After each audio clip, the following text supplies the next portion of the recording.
Okay, we are ready to get started. Now this next panel, it is one that Brian and I, we talked about doing and came up with this idea because I wanted Brian to come and speak, and he's like, well, truthfully, I don't do a lot of litigation anymore. I do a lot of worrying about being in litigation and a lot of prepping for what I think is going to be litigation. And I said, well, why don't we talk about that? You know, because that's a topic that I don't think gets talked about enough. It's when you're in a immature marketplace and the litigation hasn't began, or maybe it's a mature marketplace and the technology has not gotten widely adopted yet, or you're in any kind of mature or immature marketplace and the technology at the moment is speculative, everybody's getting patents and that sort of thing. So we're going to talk about, the title for this panel is Patent Litigation Due Diligence, Preparing for Inevitable Patent War.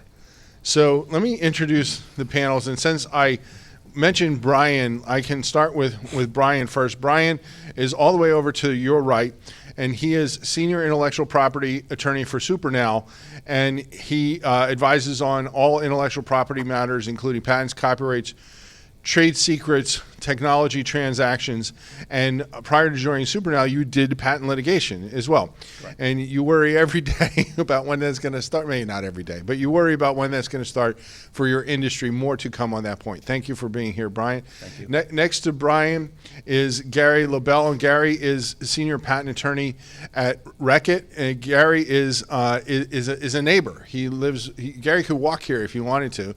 Always good to see you, Gary. Gary has been doing this for more than a generation. He has been Chief Patent Counsel at a Fortune 500 company. He's now Senior Patent Counsel at Reckitt, and prior to that, he was a patent attorney for Novartis, and Gary's done it all. So Gary, always glad to have your perspective on this. Thank you for being here. And then next to Gary is Allison Richard, and Allison is a partner at Global IP Law Group, and she's been helping inventors and companies obtain compensation for their inventions for, well, I won't say how long, but you know what you're doing. So thank you for coming, Allison. And last but certainly not least is Eric Green, and Eric is a partner at Norton Rose and Fulbright, and his practice includes complex patent litigation, complex commercial litigation, appeals, ITC proceedings, IPRs, and he also does portfolio analysis. So thank you for being here, Eric. And what I'll do is I'm going to throw Eric a little bit under the bus, just a little bit, because we did a webinar together, I don't know, 6 months ago, something like that. And I was very impressed, and that's where I get a lot of my speakers. I do webinars with them, or I see them speak, and I'm like, you need to be doing that for us. So Eric agreed to talk, and we were talking about things, and Eric and I came up with the idea for the damages panel. And then when I sent the speakers the list of panels I was contemplating and asked them to rank their choice, what would you really want as your number one choice, number two, number three, Eric picked this panel and not the one that we created together. And that's fine. It's totally fine. But the reason I tell that story is because, like I said with the first panel, usually when I invite people to speak, there's a reason, can I do it? Am I available? That sort of thing. And then, yes, and I want to share X, Y, and Z. So why did you want this panel specifically as your number one choice? Eric. Well, I will say damage is fascinating, really interesting stuff coming out of the Federal Circuit with regard to the extraterritorial reach of patent law.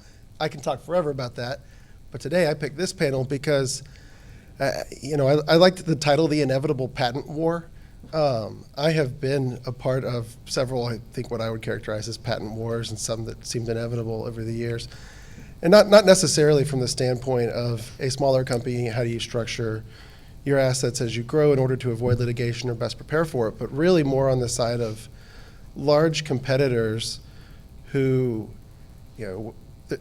ultimately enter into a cross license. And the question is, what is the balancing payment? And those cross licenses tend to have a set term, 5, 6, 7 years. And I love the work of preparing for the patent war. We know the cross license is going to expire in 5 years, 4 years. what do we do to get ready?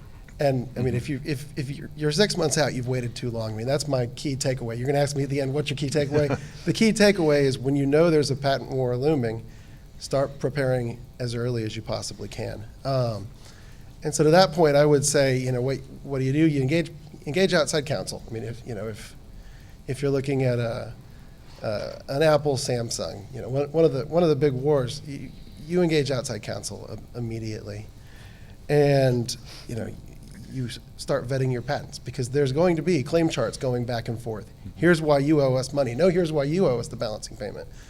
A lot of times that stuff can get handled without litigation, but more often than not, for the really big battles, there's going to be cases filed. And so now you're thinking, what is my strategy? Am I going to file in China? Am I going to file in Europe? Where in Europe to secure the most pain to get them to come back at me with a larger balancing payment for me than them? And I love the strategy of that. And that's why I picked this panel. You know, do we go and do we discreetly engage expert witnesses very early and get them to work on our cases with us as we start to align and prepare what is going to eventually be something discussed widely in IP Watchdog or wherever. You know, and I have to say that I was thinking this was going to be more about the immature markets. But in the mature markets, I mean, in SEPs, this happens all the time. You know, people are going through, they know 2 or 3 years down the road, the deal's going to go up. And a lot of them know going into that deal, well, I have no intention of renewing the deal. You know, at that point in time, for whatever reason, we'll be in a better position and we'll fight it. And they'll eventually sign something because that's what happens in SEPs. But lots of meat here on both sides. So we'll come back to that. Thanks, Eric. Allison. Yeah, I guess what captured my imagination about this panel was, you know, there is a lot of patent litigation. I've spent most of my professional life in patent litigation, but it's always seemed to me that there doesn't need to be so much patent litigation. I mean, leading up to a patent war, whether it be between competitors or, you know, assets changing hands after a business has evolved, there are a lot of things that people can do to resolve these things before they become full-scale litigation, but they so often don't seem to happen.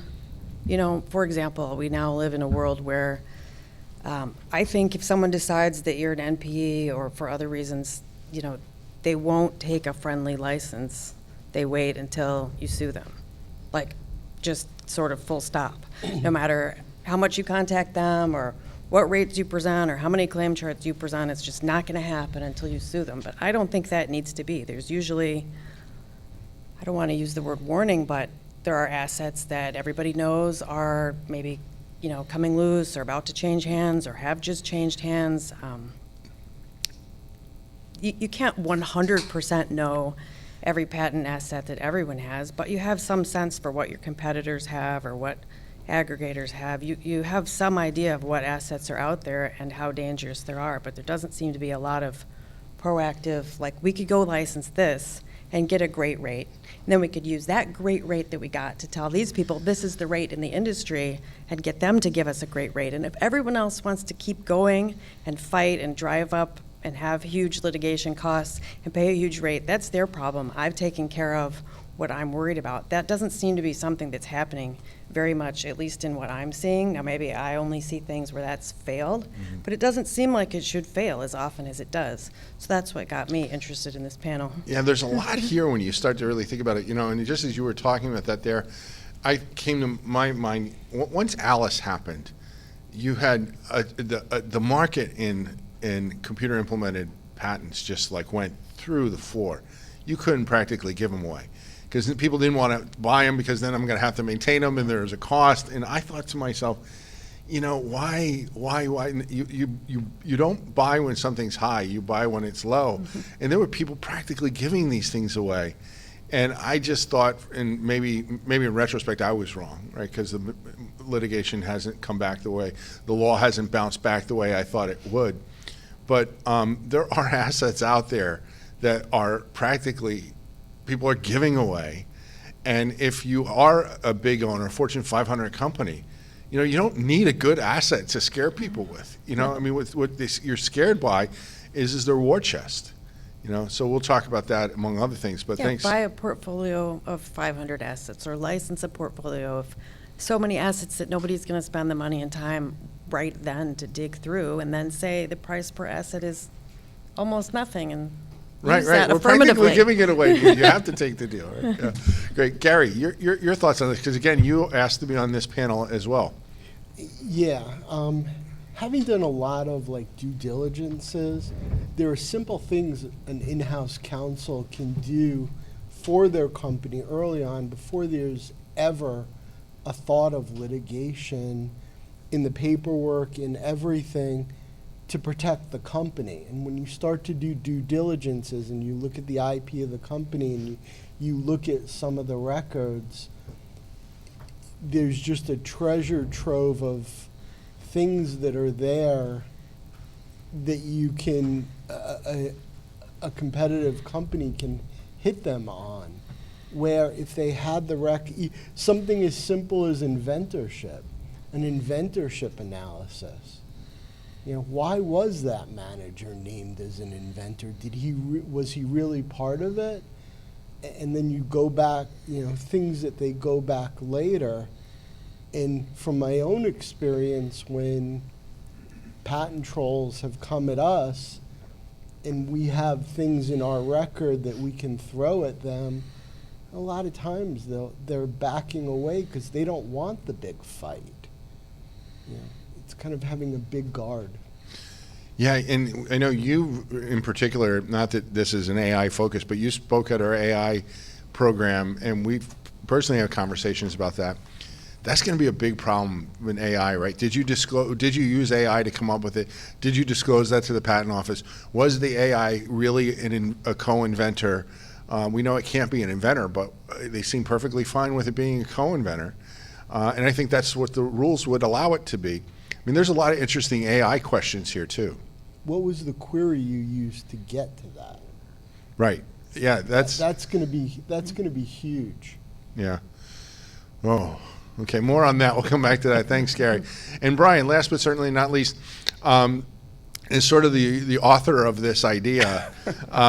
What say you as your preliminary thoughts as to why you wanted to have this conversation?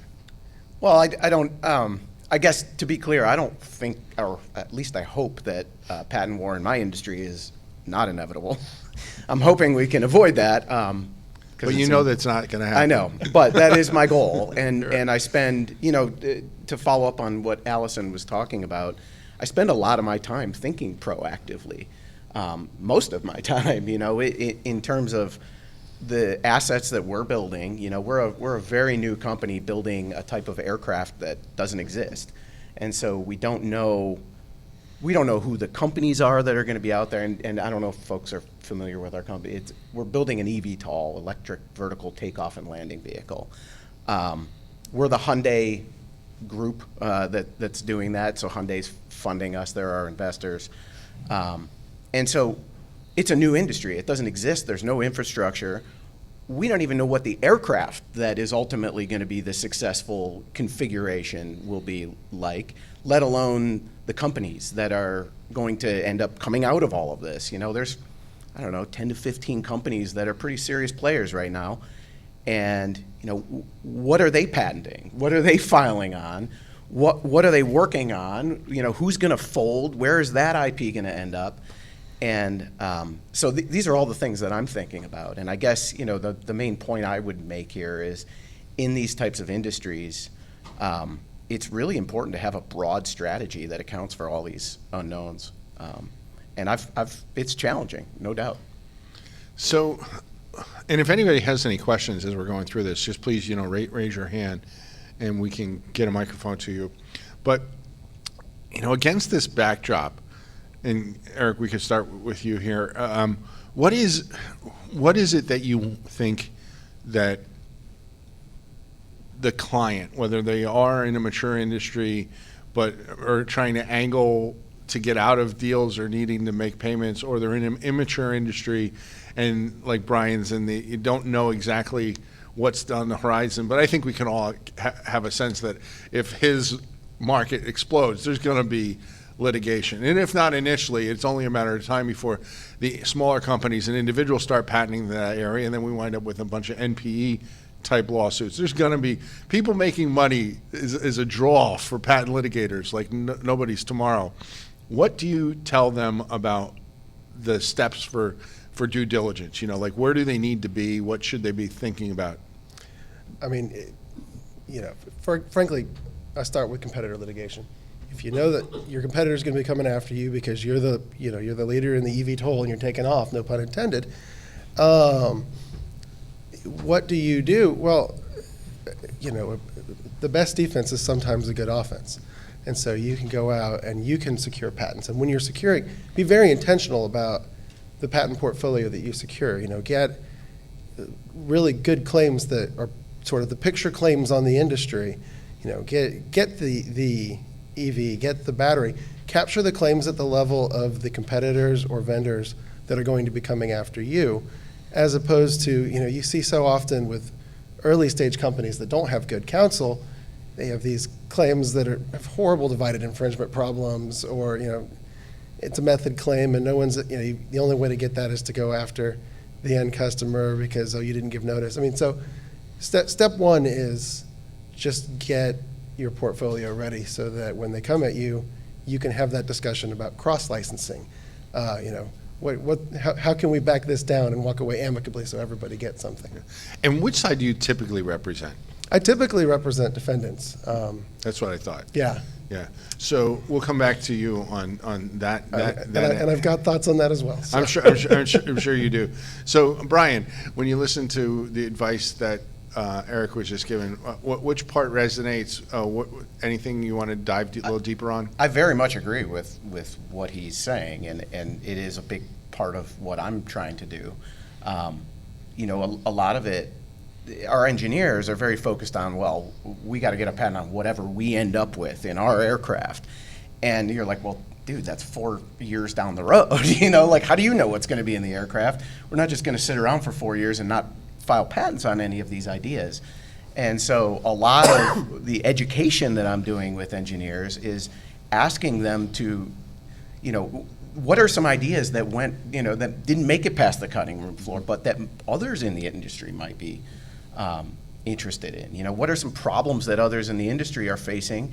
Chances are we're going to be facing the same, and we've got people that can solve those problems too.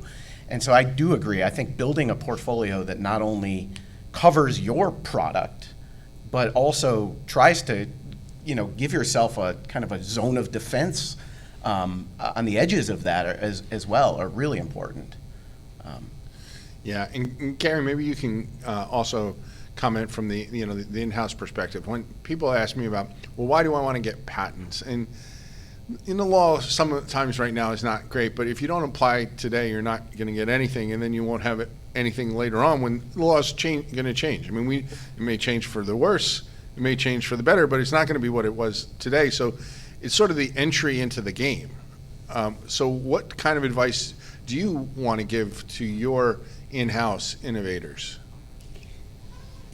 Basically have a good record, because I've seen a lot of things where the patent may have strong claims, there's not a lot of prior art, and the first thing a litigator is going to do in that point, if they can't find the prior art, is going to find a reason to invalidate it from back when the patent was filed. And some of that paperwork in the front end, from the inventors, from the in-house patent attorneys, are huge to prevent those, you know, to have a place to stand later. So when you talk about that, are you talking about going to the PTAB on an ex parte basis to have it really vetted, or are you talking about trying to push the envelope a little in prosecution so that you get rejections that you have to overcome and articulate? I mean, what do you? I'm talking about when you're looking. I'm thinking of one company I did a due diligence on, that there was very little prior art on the patents. But when I started to dig into their history, there was so much behind the scenes that if somebody came after us, that patent wouldn't have stood. And I mean, part of, we used it as a negotiation tool. We got it really cheap because that was the value of it, because you knew it had holes. You're saying you're keeping records of your own internal prior art. Internal prior art, making sure that there is nothing that didn't go to this one case. The engineer had lots of prior art that never was given to the patent attorney and never made it to an IDS. So that's interesting, because I wanted to, so you were focusing on the paperwork on the inventor side, right? And the in-house patent attorney. In the Yes. in-house patent attorney side. And because we had the conversation, and I'm thinking back to, we did the ethics, and I asked you the last time you were here, I think it was the last time you were here, what do you expect from your outside counsel in terms of document retention and in terms of sanitizing the file? Maybe the question I should have asked you is, what do you expect from your own inside team? And maybe you could address the differences. From an in-house, okay. A lot of what I've seen is in-house counsel, like, kind of pushes everything to the outside counsel. And with budgets and things, more things need to be done in-house. And it's not tough for me to have conversations with my inventors and say, what prior art were you aware of? What things were related? What did you know of at the time? Because I've done that in due diligence of other companies, and I found a lot of stuff It never made its way. that never, and I can't tell you how many times I was told, well, nobody ever asked me for it.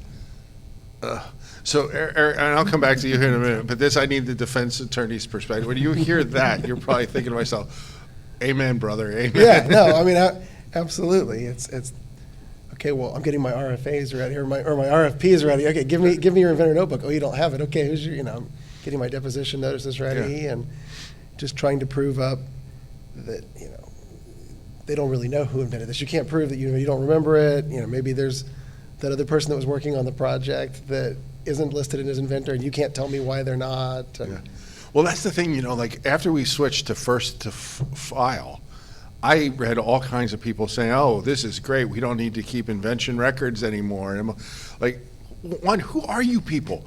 I mean, like if I'm cooking and I like try something different and it turns out good, if I didn't write it down, I'm like, damn, how much of this did I put in this? And how much of, even just something I did a few hours ago, that you might not remember. I mean, how are you just inventing, if you don't have records? And then number two, legally speaking, there's all kinds of reasons why you need these records. So Allison, now because you represent primarily patent owners. Correct. Or is it all patent owners or just primarily? Somewhere in that zone. Yeah, pretty close. So you represent patent owners by and large. So when you hear this conversation about what records do they need to keep and what should they not keep and that sort of thing, what just popped into your head? Well, I'm still kind of stuck, to be honest with you, on Brian's comment about, I do think engineers think about patenting what they're making because they love what they're making and they care about what they're making. They want to protect what they're making. But then when you think about that for a few minutes, what is truly the value of that? Are you really worried that someone's going to come in and copy the exact whatever part that you're making in your vehicle? That doesn't seem like, maybe that is a risk, but that doesn't seem like the biggest risk to me. Well, from the company's perspective, they want to be able to say, we've got a patent on it or whatever, right? So it's important to the company. I think it's important from a defensive standpoint, too. There's that argument, if you get sued for litigation, well, we got our own patent on this, I think that's helpful. I know it doesn't always help, but I think it's a good place to be. I'd rather be there than, we didn't have any clue. No, for sure. There's nothing wrong with that. That's great. But it seems like the harder question of what makes your job cool and interesting and probably really hard is to think forward 5-10 years. What am I going to wish I had a patent on so that, one, I have an asset not that your company would ever need to sell a patent asset, I don't mean to imply that, but some people do. Or, if someone comes and sues me, what am I going to want to say? Well, hold on, this reads on you. And that's what makes it such Yeah. an awesome chess game. Yep, it is. But, that's so much harder than getting a patent on this thing that we're trying to make today. Well, and just, sorry. No, please. In my industry, that horizon truly is 10 years away, right? And so nobody's going to invent like a new rotor, but they might come up with a new way of manufacturing a rotor that's, that allows you to manufacture these quicker and faster and with, a higher wear or lower wear rate.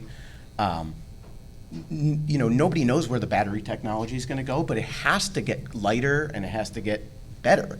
So that's going to happen. Are we the ones that come up with it? I don't know. But is any of that manufacturing going to happen in the U.S.? So is a method of Absolutely. Yes? For us it will. Yes. Sometimes we see method of manufacture patents that the claims are awesome, but the manufacturing is Yeah. not happening in the U.S., Yeah. so can't do much with it. That's something we think very strategically about. Now, I'm seeing more 271 G assertions now, where it's a product made overseas according to a patented method is infringing when you import it. I had a case like that a few years ago, and it just it was so hard to wrap my mind around it because you don't see a lot of those, and it's the active infringement is literally the importation, and you get a million different fact patterns out of it, trying to figure out, am I infringing? Is FedEx infringing? We're almost going to have manufacturing in the U.S. because you're going to want to make these at scale, and Right. it's hard to ship, 1,000 aircraft to the United States or wherever it is. So local centers of manufacturing, or at least assembly, and innovations in those areas are going to be important for sure, regardless of what happens with the aircraft. To answer the other part of your question, Yeah. yes, I have a little nausea with the idea of destroying inventor records or losing them, or we don't know who invented it or why. It's a lot of excruciating detail, right? And in the moment, I think there's, at least since I've been around, been this attitude that like we got a patent or we got a claim, but I think everybody knows, 99 or 95% of patents and claims they're not useful, they're not valuable assets. It's just getting a patent or a claim is not, although it's, something that as human beings we can wrap our minds around as an accomplishment, it's so much more work than that. Well, it is, and okay, so now I want to go back, and it relates to something you just said where you were going. But I want to go back to do I get a patent claim that's let's call it a picture claim, right? That it defines narrowly what it is that we're making money on. So I know somebody who was in the automotive industry. For context, he was chief IP counsel at one of the major, not U.S., but major worldwide automobile companies. I think most of you probably know who he is. And he would say that in front of people that one of the things that he demanded of all of his patent attorneys when he held that position was, you have to give me at least one claim that is literally identically what it is that we're selling. Because he looked through their portfolio first thing he got there, and the things that they were making money on and selling and trying to prevent others from doing, they were around it and here and there, but she said, so give me a picture claim. Now that doesn't work in all industries, but I do think, and I don't know that they're here yet, the folks from Ridge, we have Gina and we have Ben, and they'll be on panels later on. I think they love picture claims too, because they're selling a lot on Amazon, and they're trying to get the knockoffs out. So if you're worried about knockoffs, then you have a set of, okay, I need some claims that do this, that fill this column. Now, if I'm not worried about knockoffs, I'm worried about competitors, I need this other column filled. And if I'm not worried about so much competitors, but the people who may be competitors tomorrow, then I think maybe you need a different set of claims. I mean, let's kick that around, because I don't think, at least I don't want to poo-poo and say, no, don't give me picture claims. They have a role, right? Eric, let's start with you, because you were nodding most vociferously, and then Gary gets the second word because he was nodding next most vociferously. Go ahead, Eric. Oh, I just nod a lot. No, I mean that. Well, you're going to get called on a lot. No, look, when you're faced with explaining to a jury why someone's product infringes your patent, If you've got the picture claim, it makes your life so much easier. If you're having to say, well, because the claim construction A really means B, I mean, the juries have a hard time following that. And I mean, I think in terms of litigation when I think of even patent prosecution, right? Because I'm thinking, is this the filet mignon, not the hamburger patty that we talked about earlier? And that was brilliant, Scott, by the way. So, yeah, I mean, now, absolutely, you also want that picture claim to cover your product so that when someone comes at you with something that's a little further away and isn't quite cover your product and you end up at trial, you can say to the jury, no, we respect IP rights. We have patents. In fact, look, we have a patent that covers this exact same thing they're saying we did. We invented it, not them. Mm-hmm. It lets you tell your narrative and your story, even as a defendant, by holding up your picture claim patent. Yeah. Gary? I had two thoughts. One was, I think with what's going on at the ITC with non-competes, those picture claim, the picture claims are going to be so important because somebody goes to your competitor and what may previously have been a little bit of a trade secret is gone. The other thing is I had a patent in a previous company that we couldn't get the actual product, but I had a portfolio around it. And it's funny, but the competitors never launched until after that patent portfolio was gone, even though they could have launched the exact product. That's interesting. And I tell this story, this happened very early on in my career. It was with design patents. And there was one, the foil wraps at the bottom of you just bought your mother a plant, you probably saw these foil wraps at the bottom of these plants, right? They're everywhere.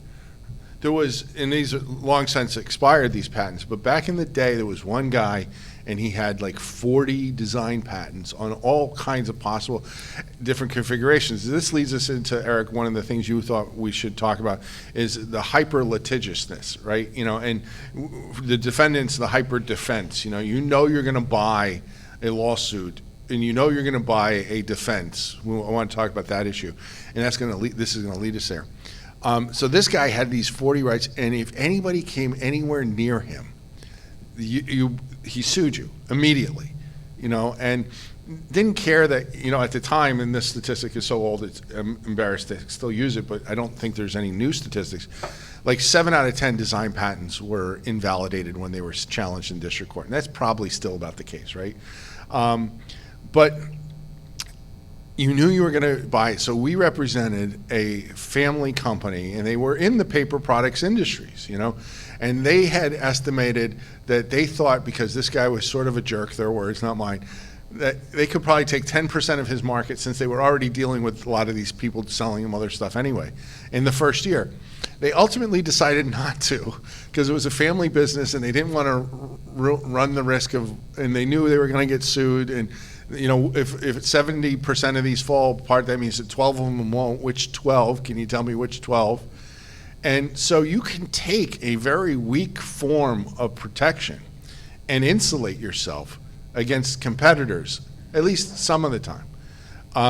And in that case, that was like a recipe to make money, because they were selling those things for like a quarter, and it took like 2 cents to make them. So the markup was ridiculous. Everybody wanted in, and this guy, using design patents, kept everybody out. Now there's a story to be told, a broader story, about being hyper litigious on either side of the V, and the influence that has, and how prepared you need to be to take your next steps. Allison, your thoughts on that as the patent owner's representative? I mean, I guess one thing that never ceases to surprise me is when a patent owner approaches someone, sometimes, in a reasonably friendly way. I mean, this guy, I don't know him, but if you're just going to sue people and you want to exclude them from the market, that's one thing. But if you approach people and you're looking for a reasonable, very small amount of money, people don't say, what's the price, what terms are you looking for? Instead you get back this 50-page letter about, oh, it's 101, and oh, there's this prior art, and oh, we can get you with a peach. Like, why did you have your outside counsel write me this letter that must have just cost you $100,000 when you could have just picked up the phone, I mean, people don't like to use the phone anymore. Maybe lawyers don't ever. They like to hide behind their screen. Yeah. But what price are you looking? Maybe if you're looking for 1 cent per foil flower thing, and this guy, you're going to share the market, then it would. What are you going to pay your counsel? I know. I mean, it's so. How often does that happen in all of your views? I mean, because to me, the first question that you should have is not, does the patents cover it? We'll talk about that. We'll get to that point at some point in time during the litigation.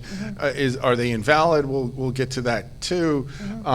It's how much are you asking? I mean, is there a deal that can be done? And sometimes the answer is, the deal can be done, but it's going to take some work. You know, we're going to have to get there. We're going to have to. One of the lawyers who broke me in litigation talked about papering the file.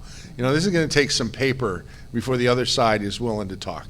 And sometimes what you're asking for is so reasonable that, you know, no, we'll take that deal twice on Sunday. Do you have that? How do those conversations go, Gary? I think the hesitation in-house is, I accept yours, he's going to come.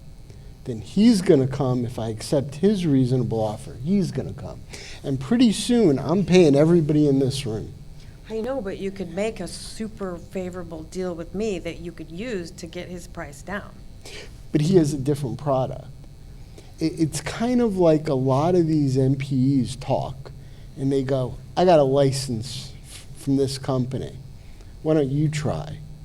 And they offer you great prices, but then they come in droves. That's clearly the fear. I don't disagree with you. I just think there could be some more active.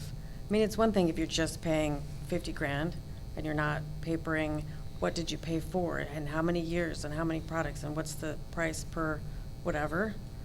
But if you could get more active, I think it's the bad actors getting punished, or the bad actors causing the good actors to get punished. I'm tend to be more on the patent owner side, but I understand that fear a lot. You know, one of the stories I heard a number of years ago was a defense guy was telling me a story about they were ready to write the check to this NPE.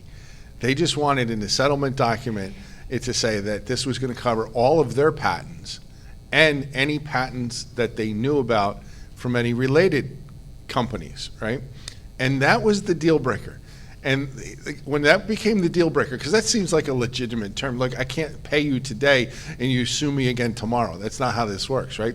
So then they dug in a little deeper. And this guy had owned individually a portfolio, but his wife owned a related portfolio. Literally, you can't make this up. And as soon as he got settled from this one person, they were planning on suing from the wife. So then once that happened, then all of a sudden, IPR became much, much more attractive. And I never followed it to see what wound up happening, but that's the bad actor problem, right? Just to add to that, I can't tell you how many times I've heard from in-house counsel that we don't want to become an ATM, and the problem is, and I've been through this with a number of companies. Once you settle with some of these NPEs, you don't know who they are half the time. And I've written checks for $10,000, which makes perfect sense to make a litigation go away. It's such a trivial amount in the grand scheme of things. And then a month later, you get a different complaint from the same attorney with some company that is probably related to the one you just settled with, but you just have no idea.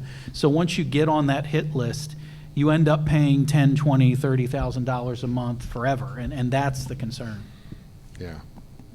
Thoughts? I mean, I see that time and time again, especially with high volume filers of patent cases on the attorney's side, where you see them and then you see that you're going to see them at least once a year with a given client because I haven't gotten paid by that one in a while. Time to, and unfortunately, the response to that is the way to make that kind of thing stop.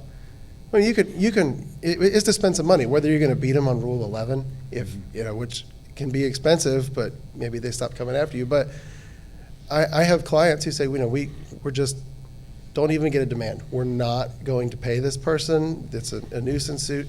Make sure they know we're going to make them work. It's going to cost money, and a lot of those times, those cases will just go away. So that's an interesting thing, because, I think, and that's what I wanted to talk about with all of you, and prompted by an email you sent me about the need to establish that we are not the ATM, right? Not my words, not your words. But, and wasn't that Gateway's approach to NPEs? They famously, I don't know if that's how far that continued, but I remember and it may have been their CEO came out and said, we are never going to pay, ever. If you sue us, you need to be all in, because we're going to put up every defense that we have. Not quite the Apple, hell no, never, only if the Supreme Court says, but it was much more, the statement had to have been drafted by lawyers, because it wasn't hell no, it's we are going to make every defense that we can in every tribunal that we can along the way, because we are not going to be taken advantage of. And I think at some point they stopped suing Gateway, the NPEs, they being the NPEs. Thoughts anyway? I mean, what kind of, and I don't know how that fits in exactly. We're going a little bit astray here from the main topic, but how does that play into the calculus, and how much money does an in-house company need to budget if that's going to be your approach, to be we're never going to pay crowd? I mean, on Apple's, it makes sense, right? They're the biggest company in the world. They would probably be a member of the G8 if they were a nation. And, they have essentially a printing press to make money. So they can do it. But who can do that? And when, maybe this is where we get back into the, preemptive thing, your strategy. When should you, as a company, be taking that position? Thoughts, anyone? I mean, we haven't really faced this situation yet, or I'm sure it's coming, but I do think that it's not as simple as we don't want to be an ATM. It's not necessarily a budget thing, but often management, the leaders of the company who are not patent lawyers, they have a certain appetite for risk, right? And so the prospect of getting out of this lawsuit for 50 grand, if you settle before you answer, versus $1 million budget with an unknown jury result, I think is appealing to a lot of companies. And I think management probably says, well, I hear you, we don't want to be an ATM, but also we can't afford a patent litigation right now. Yeah, I've heard that a lot. We're never going to settle. This lawsuit is crap. And then it's like, well, how about 50 grand? No, we are never going to settle. Well, how about 25 grand? Who do I make the check out to? And it only costs but $350, $400 whatever it costs now to sue somebody. If you could turn those into the $10,000 settlement to $25,000 settlement, which are the problem, I think, those are less than nuisance value, right? Because that's like one long conference call with your litigation team. So I can get out of this with one long conference call as the payment. Sure. Has that lessened at all over the years, or is that still going on? I get a lot of those. Our first offer is going to be very low, 6 figures, but we'll come to 5 figures as soon as you want, and then that 5 figure gets down, right. And that doesn't take very long to get to 5 figures, and so then it becomes okay, well, if we can get out of this, great, but how do we make sure? I mean, the ATM, I've put that in many pitches. If your strategy is to prove you're not an ATM, we can do that for you as well. So you have to be very good, for example, as you said, when you're crafting the license, to make sure that it's not just for this patent, but they're getting everything they know about, or everything they could reasonably acquire from the same source of the patents that they've just had. It'd be nice if I could get a license that says that attorney can never sue me again, but fortunately, maybe for me, that's unethical. Yeah. That actually, people tried to do that once upon a time, and I don't know that it was in the patent realm, but those were found to be unethical. What is not unethical is hiring that attorney yourself. So you would see, I don't see it so much in the patent space, but an attorney that's like really racked up a lot of, maybe it's HR related, maybe it's employment related, maybe it's whatever. That person winds up a lot of times getting hired by the company that they've taken a lot of money from. Do we have a question? Anybody have a question? Okay, go ahead, Gary. One other thing is, any company that's included under the umbrella of the company. We settled, my business unit settled with a company, and then all of a sudden, they tried suing 3 other divisions. And, in the documents, it said anybody under, basically everybody, and what all the other BUs did was send me we're hearing from them again, and I contacted them and got rid of it. But I've seen where they don't, and then they Pay again. Yeah. So let's talk about this a little. Go back, Brian, where you were talking about, the business owners in these companies sometimes have a different risk matrix. I could see that going in a couple different ways. One is we want to get out. We got to get out. We don't want to burn. We have a burn rate to begin with, so we have to preserve. But a lot of times with these startups, and I don't know whether this is your company, which is not technically a startup anymore, but it's in that. I don't know how to describe it. Yeah, it's sort of in that growth. It's in the growth space, right? You have the people who were the core innovators are the CEOs, and then maybe once they get in more money, they're no longer the CEO, but they're the chief technology officer. They still have a seat in the C-suite. When you have the innovators still in the C-suite, a lot of times the dynamic you see happen is how dare they say, I invented this, this is mine, and they're suing me for my invention, right? I mean, how does that dynamic play into this whole dance?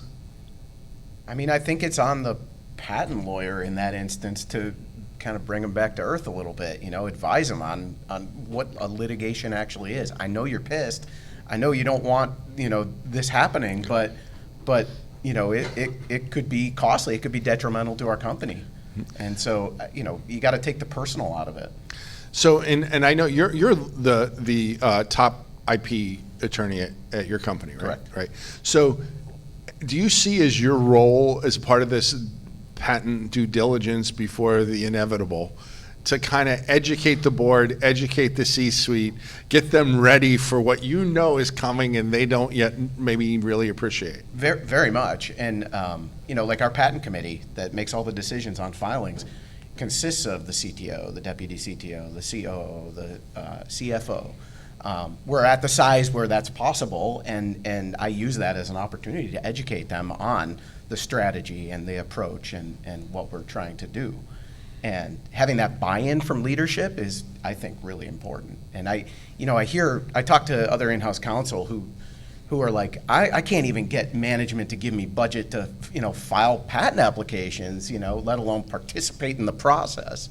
And I feel bad for them because it is an uphill battle when management doesn't really want to give you the time of day. Right, and that really also kind of distinguishes why the smaller companies where somebody in the C-suite, maybe not the entire C-suite, but somebody in the C-suite cares enough to be having those conversations. It's not shocking that those are the companies that do the most interesting innovation. And companies that don't have that are kind of, and there's nothing wrong with the Me Too, I improved it, we improved it, we're incrementally, but there is a difference in value between actually initially coming up with it and then being in the Me Too category. Knock on wood. Right. So if you have any questions, again, please feel free to just raise your hand. We'll get the microphone to you. But go ahead. Oh, Judge Rader. I'm a little troubled that I don't hear anyone saying one of our first objectives is to see if we're actually using the technology. And if we are actually using the patented technology, maybe we morally are required to make a payment. How does that fit into? So let me just repeat. So Judge Rader said that he's a little surprised that nobody has yet talked about whether or not we're actually using this patented technology, and if we are, the moral imperative to actually pay for it. Because, and I've heard Judge Michelle raise that same thing, once upon a time, if you were using it, you paid for it. Now you don't. People try and get out from it. Brian, you were going to say. Well, yeah, I was going to say, I think that, shoot, I totally lost my train of thought. In an industry that's up and coming, I think there's going to be a lot of technology that a lot of people might be interested in using. And so I agree with you that there is a time to come to the table and say, hey, can we come to a deal that's not going to sink one of our companies here, but is going to advance the technology for the good of all, right? Let's move this forward. Let's make this an industry. Let's build the infrastructure. Let's make it a reality so that we can all prosper. That's probably a pipe dream in the patent world, but that I think that whether or not you're practicing it, yes, that should be the gating question. I'm not going to pay on something that's total BS and we can knock out in the early stages of litigation. Yeah, Gary, you're nodding your head. I totally agree, because sometimes when you're doing a freedom to operate, you find a patent that, not to say that the patent office made a mistake issuing it, but we have reams of prior art that should never have been issued. And we will launch something that we know is within that realm, but it wasn't our mistake to Right. issue that patent. Right. So, but I think that, Judge Rader raises something very, very interesting. The only two people I hear raising that, Judge Rader and Judge Michelle.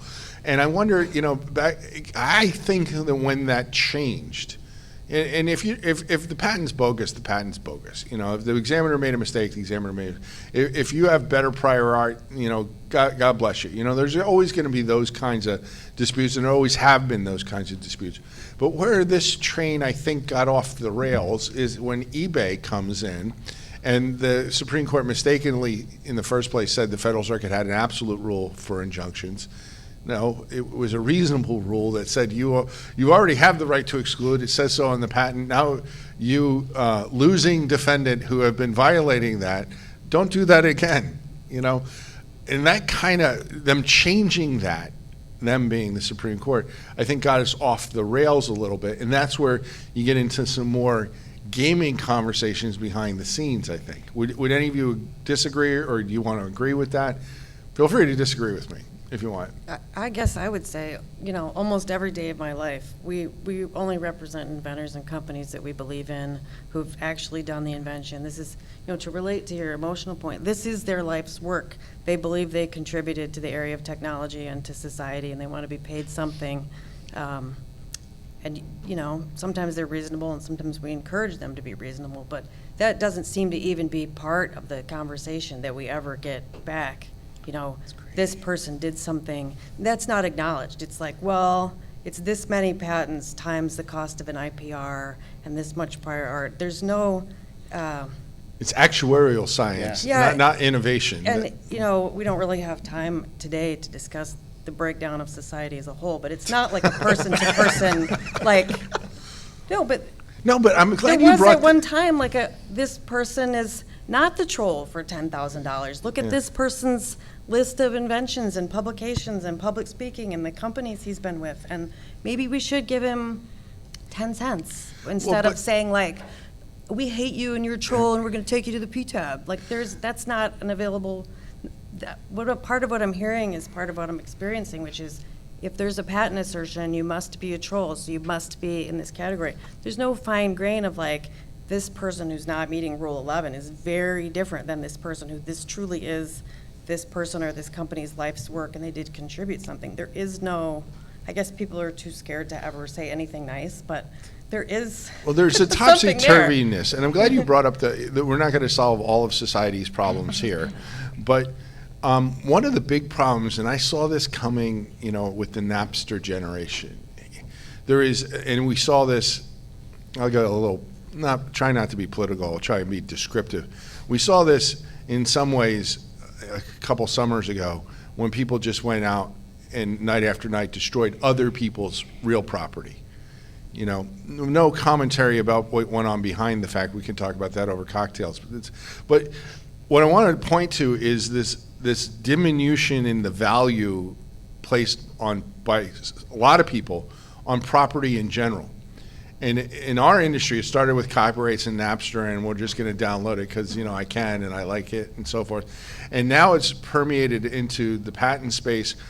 eBay helped that go, and now we have a ruling that said patents aren't even property; they're a government franchise, which we can argue about, but that was probably one of the more correct statements the Supreme Court has ever said about patents. They're just recognizing where we're at, and it sucks because the statute says otherwise. But there is this rebellion in some ways against property. It goes all throughout society.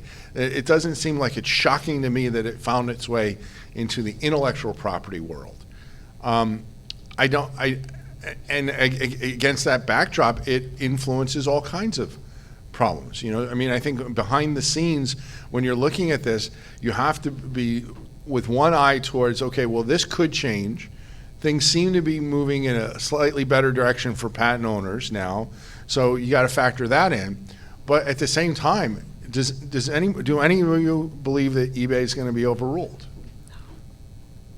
Okay, so that calculus has to factor into the advice you're giving behind the scenes, right? That, it almost seems to me that companies are better off to race out to get a lot of usage, and if they're infringing, they're infringing. We'll deal with this later because we don't have to worry about an injunction in any real sense. Ironically, if we were smaller, we might get enjoined, but if we're massively infringing, we're not going to get enjoined. And it's that kind of craziness out there that you have to give good business counsel and good legal counsel, but it bothers me. I mean, what are innovators supposed to do? Because it seems to me that the world, and I'll shut up and let you comment on this, and this will take us to the end probably, but it seems like you are better off as an innovator not to innovate something earth-shattering, something fundamentally new, because industry will fight you forever because they don't want to pay the check that you're probably owed. But if you invent something of marginal advance and you can get a patent on it and you're willing to get paid $50,000 a clip, there's a good way to make a living there. And that bothers me.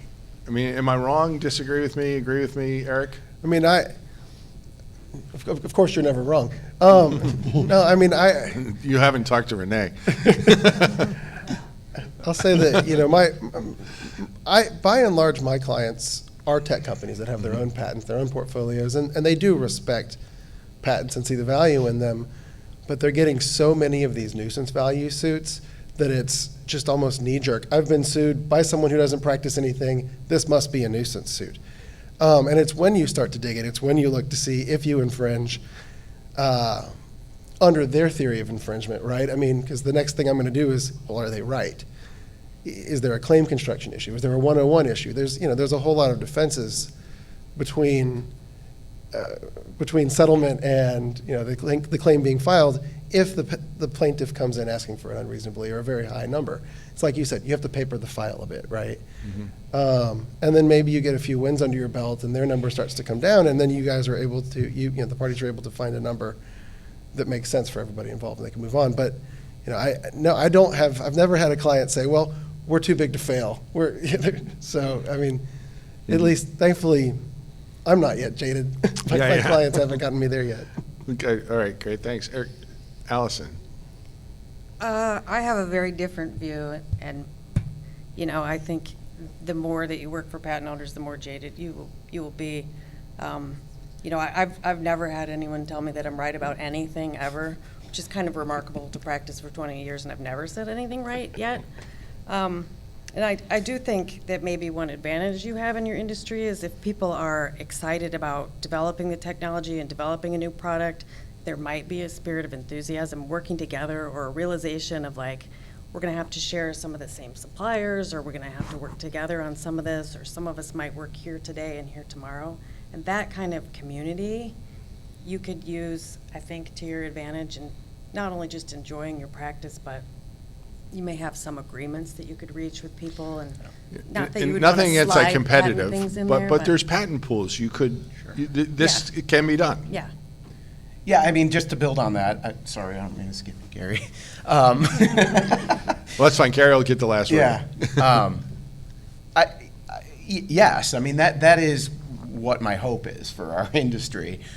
You know, the aviation industry has almost, I think it's kind of an unspoken détente, you know, where they all just kind of recognize if we start suing each other, we've all got these huge patent portfolios, it's just mutually assured destruction, so let's just sit back and, you know, we've all got our portfolios we can be very proud of.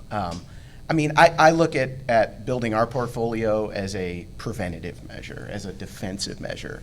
I don't see, but the problem is I don't know what the other companies' attitudes are. You know, I would love to have a conversation with their IP counsel at some point and talk about this type of thing, but it's almost like one of those, you know, if you bring it up, then they're gonna think you're up to something or whatever. So I don't know what the time and place is to do that type of outreach, but I do hope that there is a groundswell of interest in this technology as it starts to become a reality that people are more collaborative than litigious. And I think in your space that might work out, because I would suspect that there's going to have to be standards that are developed, right? Because it won't be just one company doing this, but I don't think the FAA and government is going to be okay with you doing this thing over here and them doing this thing over there. There's going to have to be some kind of standards involved, which will help. I mean, I'm almost wondering whether or not there's some type of, you know, like a standards working group where it's everyone bring your IP to the table, just like you would with, you know, IEEE or whatever.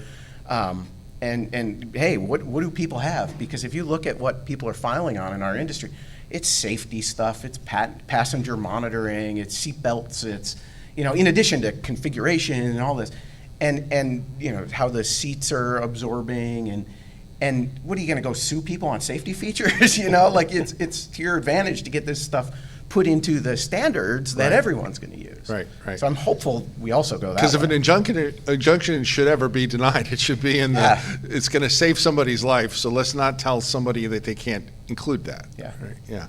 Great. Thanks, Brian. Gary, you get the last word. You know, with a lot of things, like when we do freedom to operate, if we identify a patent, especially for a small player, we'll look to license it, you know, right from the start. And I've been contacted on a lot of patents that we knew about in the freedom to operate.